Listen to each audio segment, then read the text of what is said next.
They say love is the reason people marry. I didn't marry for love. I married a stranger to save my sister. My name is Aanya. I was 23 when my world shattered. My little sister, Rhea, my sunshine, collapsed one day. The diagnosis? A rare blood disorder. The treatment? Costly. Urgent. I sold my jewelry, took out loans, I even begged my father, who had left us years ago, but nothing was enough, and time was running out. Then came him, Rivan Malhotra, a man I'd never met, a billionaire with a reputation for being heartless. He offered me a deal. Marry me, stay with me for 1 year. I'll cover all your sister's medical expenses. I laughed. I thought it was a cruel joke, but he was serious. I asked, "Why me?" He said, "Because you're desperate and honest." I should have said no, but Rhea's face haunted me, her fading smile, her trembling hands, so I signed the contract. We got married the next morning. No rituals, no photos, just papers and silence. Our home was a mansion, cold, quiet, just like him. He never touched me, never looked at me for more than a second. His rules were clear. Don't ask questions, don't fall in love, and never talk about the past. Days passed in silence, but I saw glimpses of the man behind the mask. He'd leave coffee outside my room every morning. He donated anonymously to Rhea's hospital. Once, I caught him watching a video of a little girl laughing, with tears in his eyes. I began to wonder, who was this man really? One night, I opened his study drawer. I know I shouldn't have.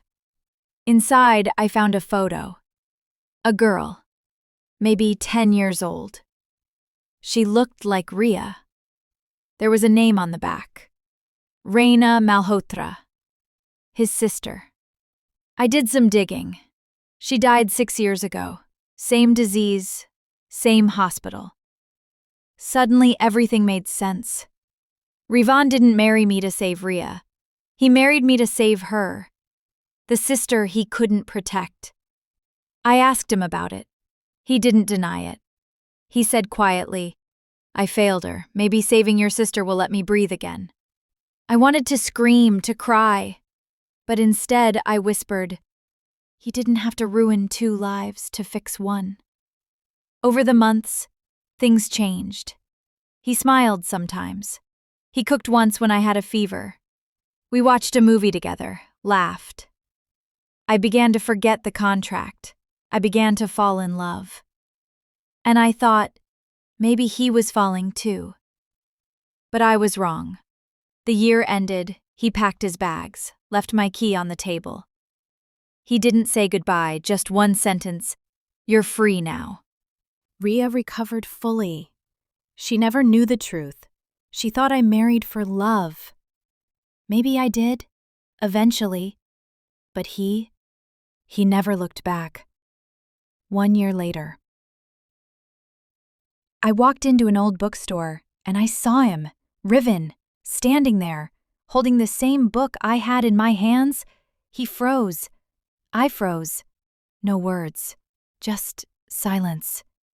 Then he said, "I kept your favorite coffee mug." And I replied, "You still owe me one answer." He nodded slowly.